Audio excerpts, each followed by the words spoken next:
साली दैजिया हमरा गाली हे आहा सुनु सुनु भैया के साली दैजिया हमरा गाली नहीं छोड़ब अहाँ के कलाई मानू न हमर कहना जी बना लिया आपन सजना जी मानू न हमर कहना जी बना लिया आपन सजना जी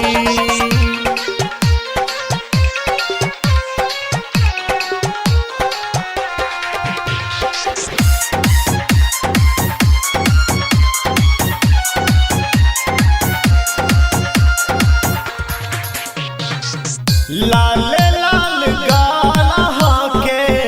गोरे गोरे देहिया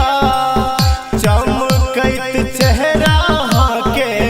कोयली सन बोलिया हाँ लाल लाल गाला के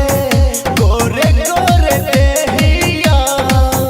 चमकैत चेहरा के कोयली सन बोलिया देखते हमर जिया ललचावे रोक ले नहीं रोकाए नहीं छोड़ब अहाँ के कलाई मानू न हमर कहना जी बना लिया आपन सजना जी मानू न हमर कहना जी बना लिया आपन सजना जी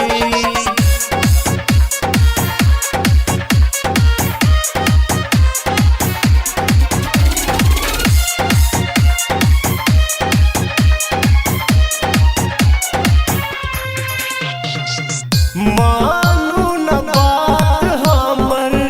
छोड़ू न दानी बाबूजी के कहियो करते जल्दी कन्यादानी हाँ मानू न बात हमर छोड़ू न दानी बाबूजी के कहियो करते जल्दी कन्यादानी रोक ले नहीं रोकैया सहले नहीं सहाया करुणा अपन मांगनी मानू न हमर कहना जी बना लिया आपन सजना जी